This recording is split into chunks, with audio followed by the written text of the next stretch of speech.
Technology च्यानलमा तपाईँहरूलाई स्वागत छ। म भरत। आज म तपाईँहरूलाई टिकटक सम्बन्धी अपडेट जानकारी गराउनेछु।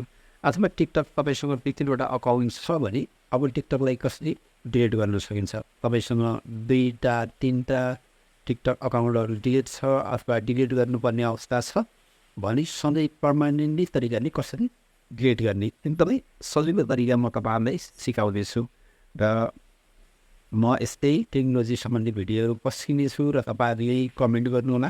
कमेन्ट बक्समा म आफूले जानेका कुराहरू म तपाईँहरूलाई सेयर गर्नेछु। पक्कै पनि तपाईँहरूले कमेन्ट गर्न नभन्नुहोला। एउटा लाइक पनि गर्नुहोला र च्यानलमा नयाँ हुनुहुन्छ भने छेउमा रहेको बेललाई अल थिच्नुहोला, लाइक गर्नुहोला, भिडियोलाई सम्पूर्ण सेयर गर्नुहोला।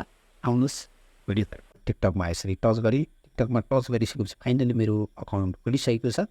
होइन मैले 3 डटमा यसरी टच गरिसकेपछि हामीलाई सेटिङ एन्ड प्राइभेसीमा यसरी टच गर्नुहोला। यसरी टच गरिसकेपछि अब हेरेर थुप्रै फिचरहरू देख्न सक्नुहुन्छ तपाईँले। सबैभन्दा माथि अकाउन्टमा यसरी टच गर्नुहोला।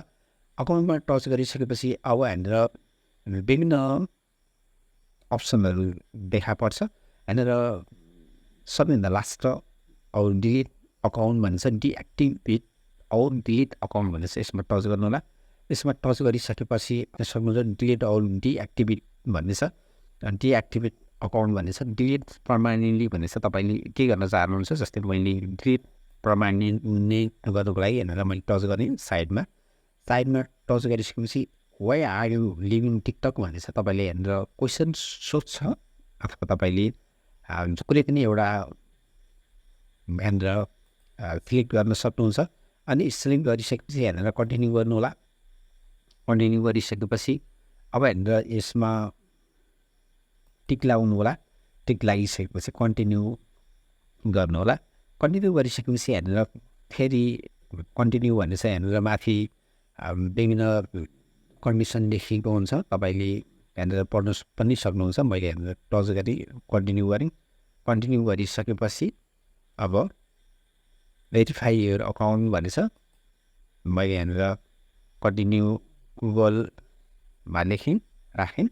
त्यसपछि टच गरेँ जिमेलसँग टच गरिसकेपछि अब डिलिट अकाउन्ट भन्ने आयो। मैले हेरेर टच गरेँ। फेरि हेरेर डिलिट अकाउन्ट जस्तै क्यान्सल भन्ने छ। हेरेर मैले ओपन गरेँ, डिलिटमा टच गरेँ। यसरी टच गरिसकेपछि अब फाइनली हेरेर मेरो टिकटक अकाउन्ट डिलिट भइसकेको छ। तपाईँले आफ्नो टिकटक अकाउन्ट यसरी डिलिट गर्न सक्नुहुन्छ। Thank you for watching video भाइ।